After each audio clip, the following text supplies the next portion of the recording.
This is the one. This is the dream project. Bruce, you're pushing the car too hard. It's not meant to take it. I'll coax it. Bruce! Husband and wife found murdered in their sleep this morning. Death threats against soon-to-retire Commissioner James Gordon. It's a pretty big, sprawling story. We knew early on that if we were going to do it, that we would really need a little bit of extra room. These are scary times, and the mutants, they're not like the usual street crooks. It's such a great and rich work to begin with, plus so beloved. One of the top 3 superhero tales I've ever read. Could be the best. Murder rates on the city's subways have reached an all-time high. Hideous slaying of a group of nuns last night. Crime is at a record high in Gotham. Kidnapping and murdering young children, a line even the mutants hadn't crossed until now. Take the guns, take the bombs, storm police headquarters, and kill, and kill! Gotham City belongs to the mutants.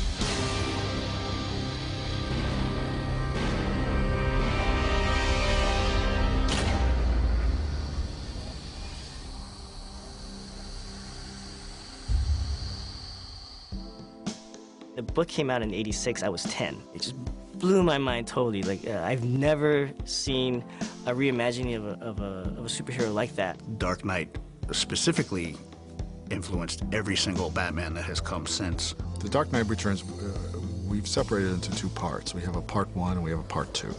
In part 1, we start with Bruce Wayne having been retired for 10 years. And we see the events that lead to him re-emerging as Batman. We see Gotham at its worst. It's just a city without any control. We meet Bruce Wayne at the beginning. He's not a healthy man. He's a man who's drinking himself to death, engaging in deliberately reckless behavior, looking for a good death, looking for a nice moment to go out. Batman's inside wanting to get out, and he's, you know, going about his business and being basically pretty miserable, being just plain old Bruce Wayne. People have given up, Jim. They're hiding. He talks to Gordon and sees what the city has become without him. He walks the streets and sees the apathy and the crime and the resignation of the people in the city. It slowly drives him to this point where he can't take it anymore. 4 killed in a senseless attack. The assault and mutilation. The terror that poor little boy must have felt. You try to hold me back, but you're weak. The time has come.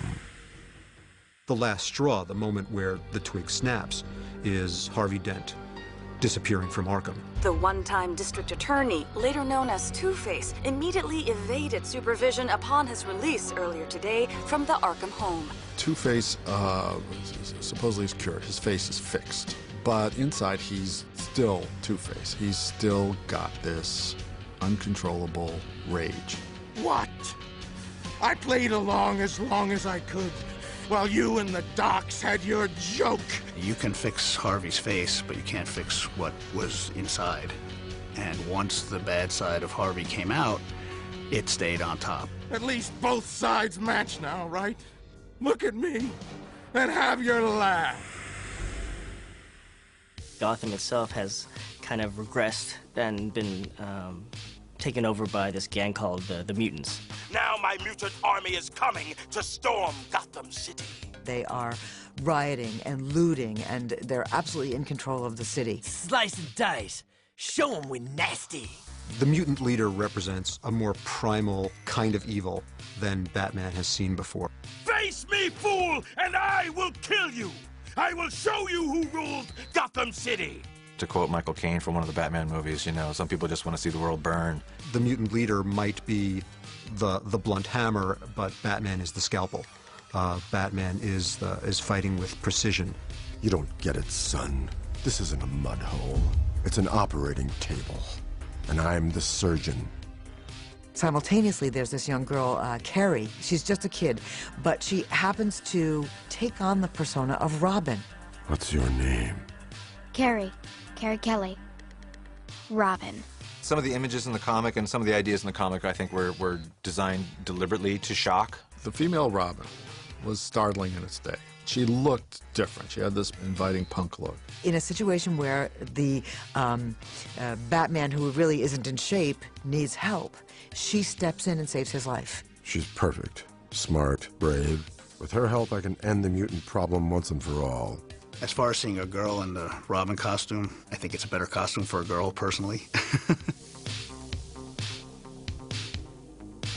This book, among its many layers of what was great about it, wasn't just groundbreaking in terms of the story and the handling of Batman, which it completely blew that apart, but even its style, even the layout of the book and the handling of panels. In the comic book, a lot of times, in the middle of an action sequence, they would just cut to, you know, a newscast or a news broadcast, or cut to a man on the street being interviewed. Batman, I think he's A-OK.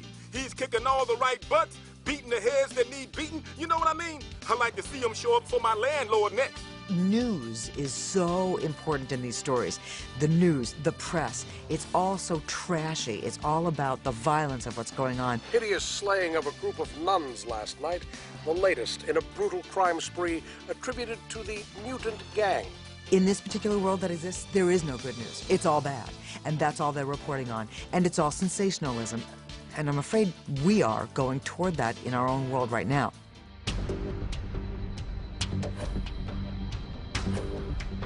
One of the things that makes Dark Knight Returns stand the test of time was that it's really a political and social statement about, you know, the views of a lot of the population at the time. It makes me sick to see such a violation of people's rights.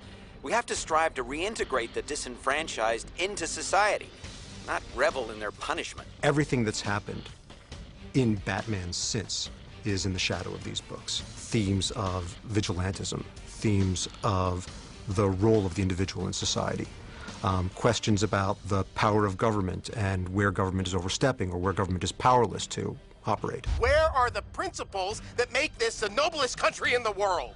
It's very heavy. I don't think anybody really tried to put as much you know, political commentary or social commentary into their work. It simultaneously covers some incredibly heavy things, some very dark stuff, some heavy violence, but is also at the same time peppered with absurdity, with parody. In fact, I think it's part of what Miller is getting at, that the world is absurd. One moment, I've just been handed this. Commissioner James Gordon has been shot and killed. Wait, I'm sorry, I read that wrong. Commissioner Gordon has shot and killed a 17-year-old mutant. Because he did this during the 80s, it's kind of that 80s in-your-face, kind of like no apologies type of kind of storytelling, you know? The action sequences leapt off the page, and so that made, you know, my job a little easier. I had to find ways to maybe, you know, fill in the spaces a little bit, but there were great set pieces already here. The palette is very muted. If there's one thing that Frank doesn't do, there's no bright colors. I mean, Gotham is dirty, it's grungy, it's a lot of grays. It's sketchier than what DC Comics looked like at the time. I wanted to make sure that it looked like the comic book as much as possible. From the character designs to the props, it all looked like it was in that Frank Miller style. I keep a wish list of actors that I want to work with. And I'm very happy to say that for this project, I was able to sort of check off a couple of actors that I was able to get where their schedules worked. There was the right piece for them, the right role, and it all came together. And one of them is Peter Weller, who's just this remarkable actor. Two-Face has already moved on. He was smart enough to know I'd track him. You weren't. Batman starts off as a grouch, and he's cranky that he's aging, he's cranky that he's lost friends, he's cranky that people have died on him, but you'll stay scared, won't you, punk? Someone that I've admired for years and years is an actor named David Selby. That rattled around in my head for days. Gordon is getting ready to retire. Gordon is older than many of the different ways we've portrayed him, so David Selby was a beautiful choice. No, I came to say goodbye. Jim's on the verge of retiring. He's out of this. But I suspect that it's very, retirement's much more difficult for him. This is our neighborhood. our homes. We're better than this. To have a female Robin is such an interesting twist on the story. And casting it was difficult because it had to be a kid who was kind of tough and street smart and yet some kind of vulnerability that we care about her well-being. Boss, I'm trying to get the plan here.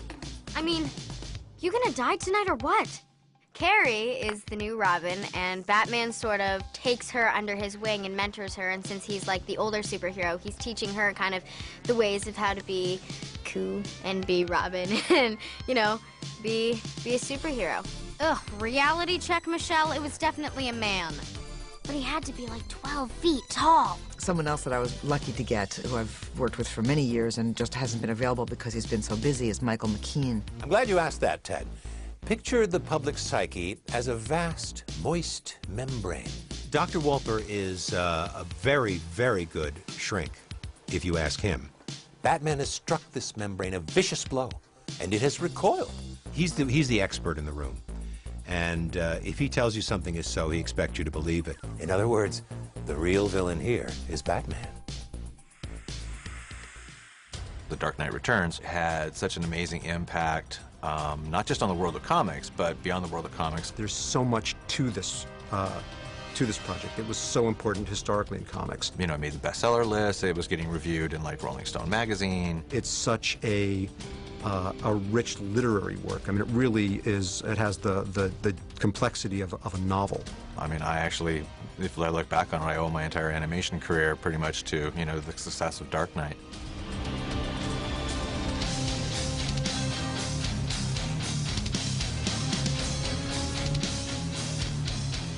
Because of his re-emergence into this kind of world without superheroes, it also has a negative side. It brings back old rivalries, which you'll see in part 2.